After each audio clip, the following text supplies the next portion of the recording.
Ouvrons notre Bible au livre d'Ésaïe 59. Ésaïe 59. Afrique, répands-toi pour la rédemption.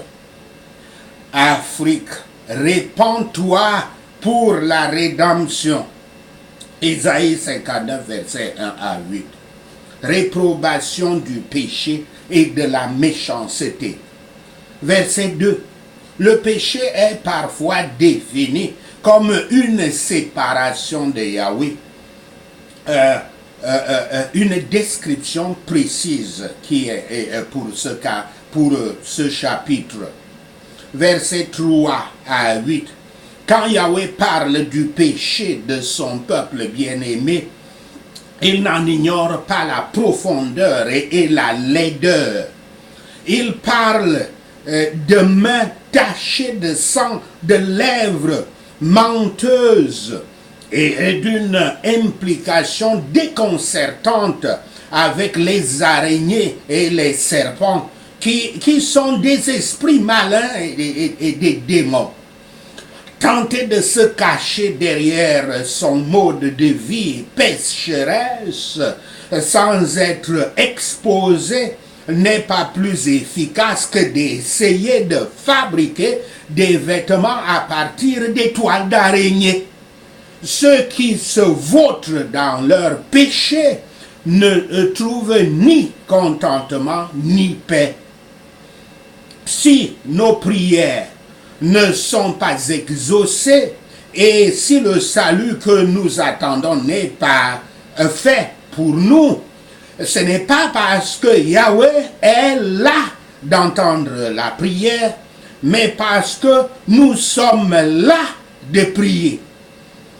Voyez le péché ici dans ses vraies couleurs, extrêmement pécheur. Et voyez le péché dans ses conséquences extrêmement blessantes, nous séparant de Yahweh et nous séparant ainsi non seulement de tout bien, mais pour tout mal. Pourtant, les multitudes se nourrissent pour leur propre destruction sur des systèmes païens et méchants. Leur habileté ou leur métier en concevant des schémas comme l'araignée tisse sa toile ne peuvent pas non plus les délivrer ou les sauver. Aucun plan de salut personnel ne profitera à ceux qui méprisent la robe de justice du Rédempteur. Toute personne qui est dépourvue du Saint-Esprit de Yahshua court rapidement au mal d'une sorte ou d'une autre. Mais ceux-là sont étrangers à la paix, quelle que soit la vérité et la justice divine.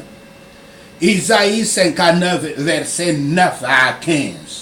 Confession du péché et lamentation des conséquences. Versets 9 à 11. Les gens commencent à admettre la vérité. Je veux dire ici les Israélites commencent à admettre la vérité. Ils décrivent la recherche de la lumière, mais ne la trouvent pas. Ne trouvent pas la lumière. En conséquence, ils tentent de se frayer un chemin dans le noir, trébuchant comme ils le font. La justice et la délivrance semblent inaccessibles. Ils sont à la fois en colère et tristes, mais tout ce qu'ils sont capables d'accomplir pour eux-mêmes, ils peuvent aussi bien en mourir. Versets 12 à 15. Ces gens reconnaissent que leur péché est contre Yahweh. Leurs offenses sont nombreuses et incluent la rébellion, la trahison, le rejet de Yahweh, l'incitation de l'oppression et du mensonge, les normes par lesquelles leur société a été fondée, à savoir la justice, la droiture et la vérité, pour les Israélites, sont maintenant introuvables. Si nous fermons nos yeux contre la lumière de la vérité divine, c'est juste de la part de Yahweh de cacher à nos yeux les choses qui appartiennent à notre paix. Les péchés de ceux qui professent être le peuple de Dieu sont encore pires que les péchés des autres.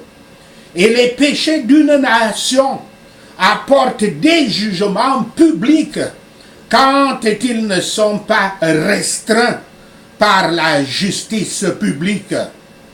Les gens peuvent murmurer sous les calamités, mais rien ne leur profitera vraiment tant qu'ils rejettent Yahshua et son évangile. Ceci s'applique à l'Afrique.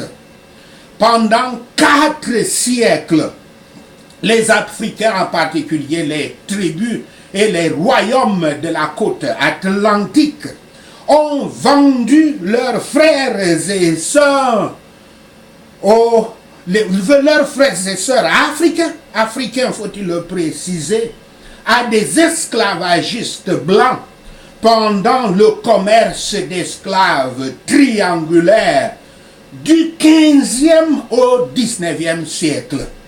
Et aux Arabes musulmans du 8e au 19e siècle.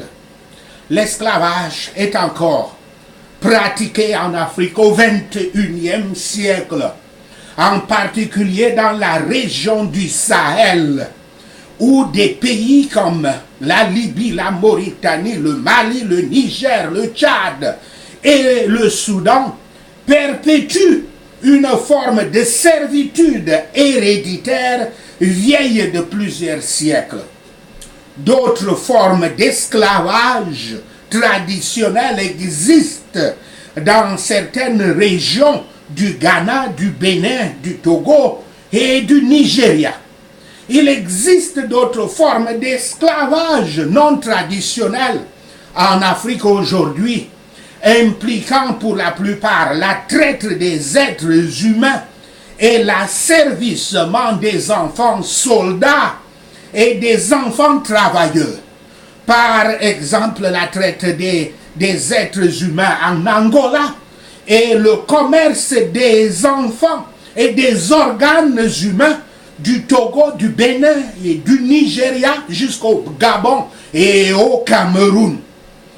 Les dictateurs impitoyables et prédateurs qui tiennent le pouvoir à la tête de la plupart des pays africains traitent toujours leurs concitoyens et leurs communautés comme des esclaves et les oppriment comme des esclaves en utilisant toutes formes de terrorisme d'État.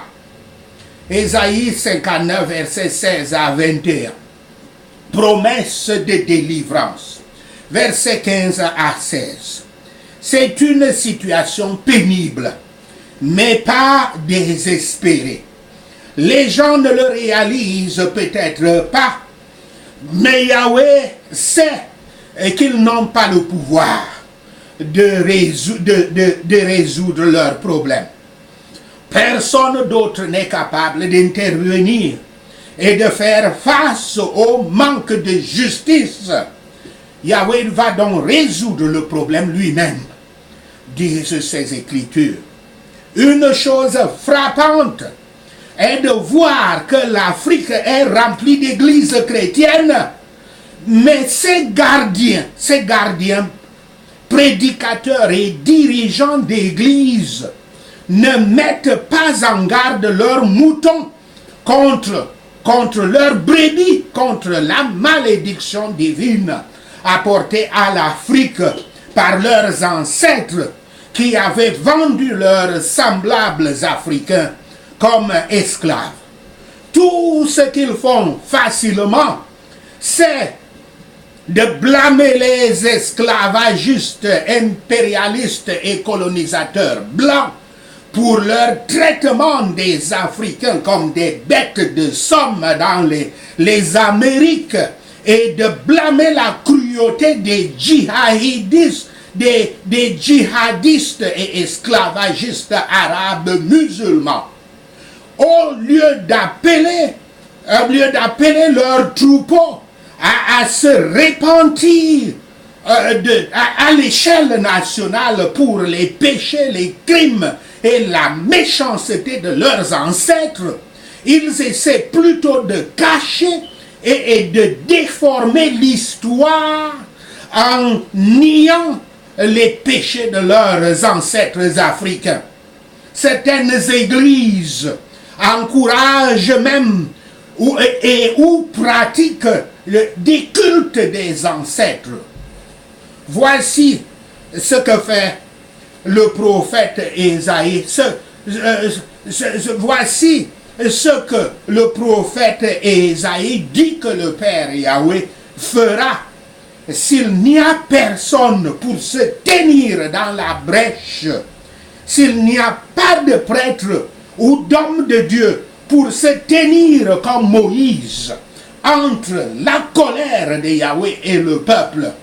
Verset 16, je cite, « Il voit qu'il n'y a pas un homme. Il s'étonne de ce que personne n'intercède. Alors son bras lui vient en aide et sa justice lui sert d'appui. » Fin de citation. Yahweh répète cela dans cette autre écriture, je cite, « Je cherche parmi eux un homme qui élève un mur, qui se dresse à la brèche devant moi en faveur du pays, afin que je ne le détruise pas. Mais je n'en trouve point. » Fin de citation. C'est une citation d'Ézéchiel 22, verset 30. Les prédicateurs et les dirigeants chrétiens africains doivent savoir qu'ils sont responsables de la chute de leurs fidèles à cause de leur incapacité à jouer leur rôle de gardiens. Ils sont des gardiens. Ils seront tenus par Yahweh, responsables de la chute de nombreux Africains, frappés par la main de Dieu, parce qu'ils ne se repentent pas des péchés de leurs ancêtres. Et pire encore, parce qu'ils adorent leurs pécheurs et méchants ancêtres. Yahweh leur dit, je cite, « Si la sentinelle voit venir l'épée et ne sonne pas la trompette, si le peuple n'est pas averti et que l'épée vienne enlever à quelqu'un la vie, celui-ci périra à cause de son iniquité, mais je redemanderai son sang à la sentinelle. » Fin de citation. Citation de Ézéchiel 33, verset 6. C'est la sentinelle que j'appelle gardien ici. Les leaders des églises, les prédicateurs, les enseignants de la parole de Dieu.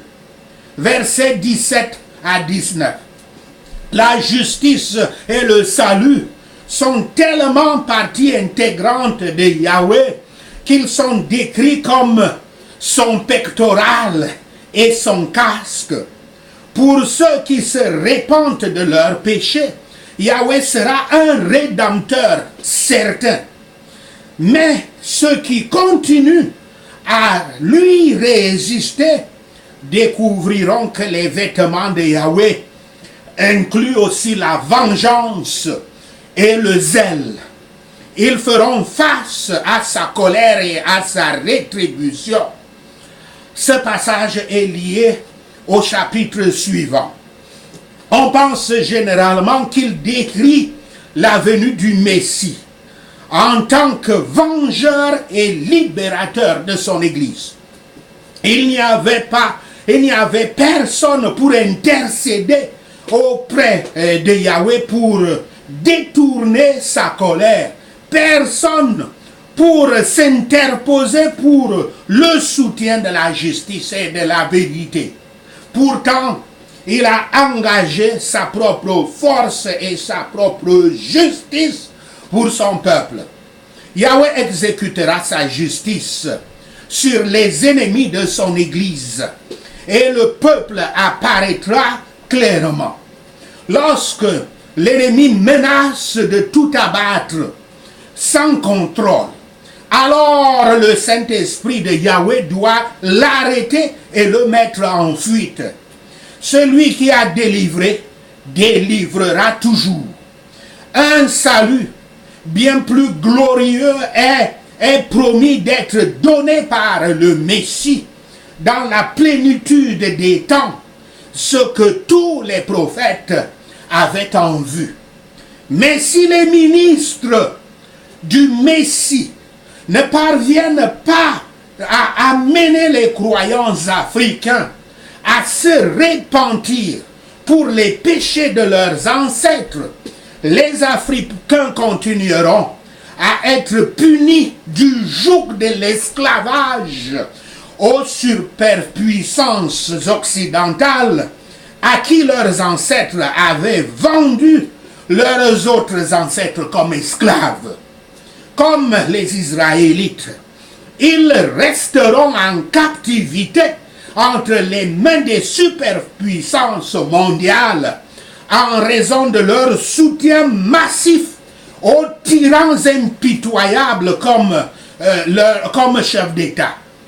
L'Afrique a raté une place parmi les superpuissances mondiales quand son premier empire chrétien mondial, à savoir Aksum, ne parvint pas depuis le IVe siècle à répandre la parole de Dieu à travers l'Afrique afin de construire son pouvoir, sa puissance séculière sur le solide roc du Christ, comme l'a fait l'Empire romain.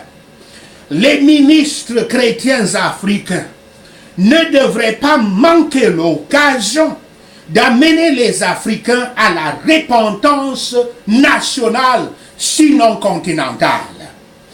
Le Fils de Dieu viendra à nous pour être notre Rédempteur. L'Esprit de Yahweh va devenir notre sanctificateur. Ainsi le Consolateur demeurera avec l'Église pour toujours, comme cela est dit dans Jean 14, verset 16.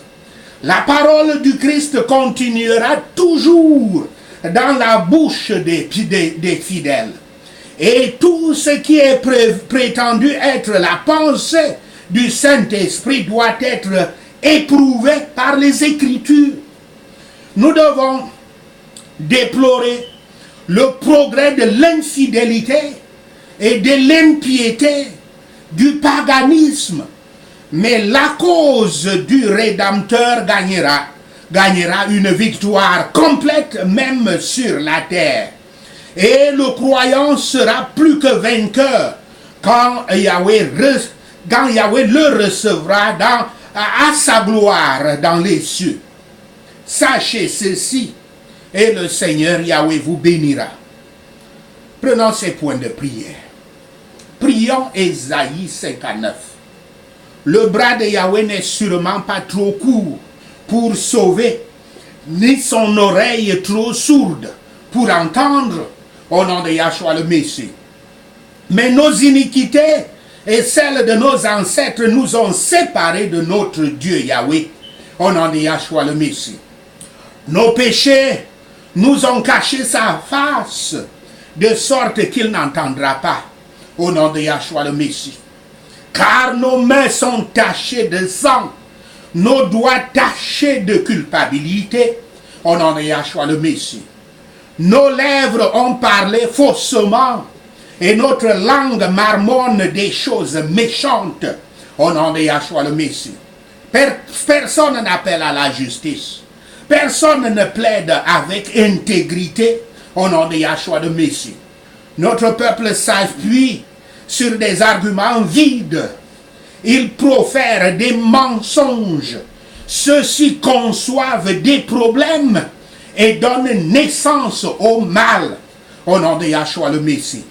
Ils font éclore des œufs de vipère et tissent une toile d'araignée au nom de Yahshua le Messie. Celui qui mange leurs os, mais celui qui mange leurs œufs mourra. Et quand on brise un, une vipère est éclose au nom de Yahshua le Messie. Les toiles d'araignée sont inutiles pour l'habillement. Ils ne peuvent pas se couvrir de ce qu'ils fabriquent au nom de Yahshua le Messie. Leurs actes sont de mauvaises actions et des actes de violence sont entre leurs mains au nom de Yahshua le Messie. Leurs pieds se précipitent dans le péché. Ils sont prompts à répandre le sang innocent au nom de Yahshua le Messie. Ils poursuivent des plans diaboliques. Les actes de violence marquent leur voie au nom de Yahshua le Messie. Le chemin de la paix, ils ne connaissent pas. Il n'y a pas de justice dans leur chemin au nom de Yahshua le Messie. Ils ont transformé la paix et la justice en route tordue. Personne qui marche à leur côté ne connaîtra la paix au nom de Yahshua le Messie. La justice est loin de nous et la justice ne nous atteint pas au nom de Yahshua le Messie. Nous cherchons la lumière, mais tout est ténèbres. La luminosité, mais nous marchons dans les ombres profondes au nom de Yahshua le Messie. Comme des aveugles, nous tâtons le long du mur. Nous sentons comme des gens sans yeux au nom de Yahshua le Messie. À midi, nous trébuchons comme si c'était au crépuscule. Parmi les puissants, nous sommes comme des morts au nom de Yahshua le Messie. Nous grondons tous comme des ours. Nous gémissons tristement comme des colombes au nom de Yahshua le Messie. Nous cherchons la justice, mais n'en trouvons pas. La délivrance, mais elle est loin de nous au nom de Yahshua le Messie. Car nos offenses sont nombreuses aux yeux de Yahweh et nos péchés témoignent contre nous au nom de Yahshua le Messie. Nos offenses sont toujours avec nous et nous reconnaissons nos iniquités au nom de Yahshua le Messie. La rébellion et la traîtrise contre Yahweh et la rébellion et la traîtrise contre et tourner le dos à notre Dieu sont nos offenses au nom de Yahshua le Messie. L'incitation à la révolte et à l'oppression en proférant des mensonges que nos cœurs ont conçus sont nos iniquités au nom de Yahshua le Messie. Ainsi la justice est repoussée et la justice se tient à distance de nous au nom de Yahshua le Messie. La vérité a trébuché dans nos rues. L'honnêteté ne peut pas entrer dans notre pays au nom de Yahshua le Messie. La vérité n'est nulle part. Et quiconque fuit le mal devient une proie au nom de Yahshua le Messie. Yahweh regarde et est mécontent qu'il n'y ait pas de justice au nom de Yahshua le Messie. L'Éternel voit qu'il n'y a personne. Il est effrayé qu'il n'y ait personne pour intervenir, pour s'interposer au nom de Yahshua le Messie. Alors le propre bras de Yahweh a obtenu le salut pour lui. Et sa propre justice l'a soutenu au nom de Yahshua le Messie. Le Tout-Puissant met la justice comme son pectoral et le casque du salut sur sa tête au nom de Yahshua le Messie. Yahweh revêt les vêtements de la vengeance et s'enveloppe de zèle contre il s'enveloppe de zèle comme un manteau, au nom de Yahshua le Messie. Selon ce qu'ils ont fait, Yahweh rendra la colère à ses ennemis et la rétribution à ses ennemis au nom de Yahshua le Messie.